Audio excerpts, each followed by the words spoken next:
జిందాబాద్ అయ్యా ముఖ్యమంత్రి రియంబర్మెంట్స్ ఎక్కడ రియంబర్మెంట్స్ మాకు కావాలి స్కాలర్షిప్ మాకు కావాలి రియంబర్మెంట్స్ మాకు కావాలి జిందాబాద్ జిందాబాద్ సార్ మీరు వస్తారు సార్ మీరు వస్తారా రేవంత్ రెడ్డికి ఏమడగాలి లేదా ఇస్తారా లేదా అయ్యా రేవంత్ రెడ్డి గారు మా స్కాలర్షిప్ రియంబర్మెంట్స్ ఇస్తారా అయ్యా ముఖ్యమంత్రి గారు మా స్కాలర్షిప్ ఎక్కడ తెలంగాణ రాష్ట్రంలో ఇప్పటి వరకు వేలాది రూపాయల స్కాలర్షిప్లో రియంబర్స్మెంట్ పెండింగ్లో ఉండడం, ప్రభుత్వ పాఠశాల కళాశాలల విద్యార్థులకు కూడా స్కాలర్షిప్ పెండింగ్లో ఉన్నాయి. ఇప్పటికే స్కాలర్షిప్లు రాక అనేక మంది విద్యార్థులు చదువుకు దూరం అవుతున్న తరుణంలో ప్రైవేట్ యాజమాన్యాలకు ప్రైవేట్ విద్యా సంస్థలు చదువుకున్న విద్యార్థుల స్కాలర్షిప్ ఇవ్వకపోవడం వల్ల పిల్లలు సర్టిఫికెట్లకు ఫీజులు కట్టాల్సిన పరిస్థితి లేకుండా ఒకవైపు వాళ్ళు బిల్డింగ్లు అమ్ముకుంటున్నారు, ఆస్తులు అమ్ముకుంటూ ఉన్నారు ప్రైవేట్ యాజమాన్యాలు.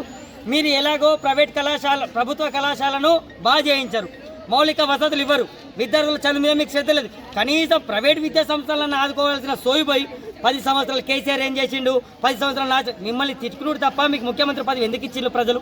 ప్రజాపాలన అంటే ఇదేనా? మీ 6 గ్యారంటీలలో విద్యార్థుల బతికే లేదా? మీ ప్రజాపాలనలో విద్యార్థుల గురించి ఆలోచించే విధానం లేదా?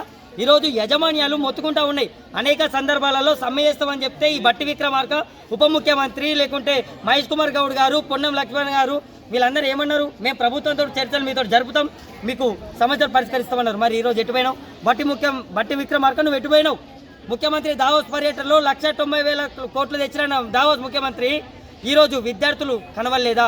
ఈ రాష్ట్రంలో విద్యార్థుల కోసం ఒక పెట్టుబడి పెట్టాలనిపించలేదా? కేంద్ర ప్రభుత్వాన్ని కూడా మేము డిమాండ్ చేస్తూ ఉన్నాం. ఫిబ్రవరిలో పెట్టేటువంటి బడ్జెట్ సమావేశంలో విద్యారంగానికి అధిక నిధులు కేటాయించాలి, లేకుంటే రాష్ట్రంలో అసెంబ్లీని, దేశంలో పార్లమెంటుని PDS progressive democratic student unity ముట్టడి కూడా వెనకడదని చెప్తున్నాం. రేవంత్ రెడ్డి నువ్వు కేసీఆర్ని మించిన నైవంచకుడివి, కేసీఆర్ని మించిన నిజాం రాజువి. ఈ విషయం మేము మర్చిపోలేం. ఆయనని ఎట్లా బొంద పెట్టాము, నిన్ను కూడా అట్లనే బొంద పెడతాం, విద్యార్థులను పట్టించుకోకుండా అని హెచ్చరిస్తాము. తెలంగాణ రాష్ట్ర వ్యాప్తంగా దాదాపు స్కాలర్షిప్ రియంబర్మెంట్స్ బకాయిలు దాదాపు 5,000 కోట్ల రూపాయలు పెండింగ్లో ఉన్నది.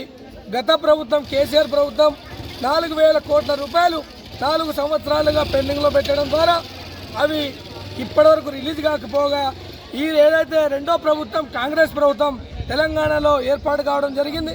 ఈ రేవంత్ రెడ్డి ప్రభుత్వం, రేవంత్ రెడ్డి గారు నేను ఎన్నికల్లో గెలవంగానే 2-3 నెలల్లో రియంబర్మెంట్ స్కాలర్షిప్ బకాయిలను విడుదల చేస్తా అని చెప్పాడు. కానీ ఈ రేవంత్ రెడ్డి కూడా కేసీఆర్ లెక్కనే ఈ విధంగా ఆయన నడిచినటువంటి దారిలోనే ఈ రేవంత్ రెడ్డి నడుస్తున్నాడు. అయ్యా ముఖ్యమంత్రి రేవంత్ రెడ్డి గారు, మీరు దావోస్ లాంటి నగరాల్లో తిరుగుతున్నారు, మేము మొత్తం పెట్టుబడి తీసుకొస్తున్నామని చెప్తున్నారు. మీకు ఈ 5,000 కోట్ల రూపాయలు మీకు ఏమాత్రం బరువు అవుతున్నాయని చెప్పేసి ఈ సందర్భంగా తెలియజేస్తాను. ఎంత సిగ్గుచేటంటే రాష్ట్రంలో అసలు విద్యాశాఖ మంత్రి లేకపోవడం ఎంత దుర్మార్గమైనటువంటి చర్య అంటే, విద్యాశాఖ మంత్రి లేకపోవడం వల్ల విద్యారంగం పూర్తిగా భ్రష్టుపట్టిపోయింది, విద్యారంగం పూర్తిగా నిర్వీర్యమైపోయింది. దీని మూలంగా ఈరోజు రియంబర్మెంట్స్ కావచ్చు, ఈరోజు ఫుడ్ పాయిజన్ లాంటి ఘటనలు కావచ్చు, ఇట్లాంటి జరుగుతున్న కారణం ఈరోజు పర్యవేక్షణ అధికారుల పర్యవేక్షణ లేకపోవడమే ప్రధాన కారణం అని చెప్పేసి చెప్తాను. ఈరోజు యాజమాన్యాలు మా దగ్గర మేము అధ్యాపకులకు జీతాలు ఇవ్వలేకపోతున్నాం, మేము కళాశాలను నడిపించలేకపోతున్నాం, విద్యార్థుల నుంచి మేము ఫీజులు వసూలు చేస్తామని చెప్పేసి చాలామంది విద్యార్థుల దగ్గర ఫీజులు వసూలు చేస్తూ ఉన్నారు. అయ్యా ముఖ్యమంత్రి గారు, ఈరోజు విద్యార్థులు, పేద విద్యార్థులు, వారు ఎక్కడి నుంచి వాళ్ళ తల్లిదండ్రులు, రైతులు ఎక్కడి నుంచి వాళ్ళు విద్యార్థులు డబ్బులు తీసుకొస్తారని చెప్పేసి, రైతులు ఎక్కడి నుంచి తీసుకొస్తారని చెప్పేసి రేవంత్ రెడ్డి కూడా మేము అడుగుతున్నాం. మీరు తక్షణమే ఏదైతే పెండింగ్లో ఉన్నటువంటి బకాయిలను వెంటనే విడుదల చేయాల్సిన అవసరం ఉంది. అదేవిధంగా ఈరోజు మరోమారు ప్రైవేట్ యాజమాన్యం కూడా మేము నడిపేలేమని వారి కళాశాలను తాళం కొట్టి యూనివర్సిటీకి వెళ్ళి మేము నిరసన తెలుపుతామని చెప్తా ఉన్నారు.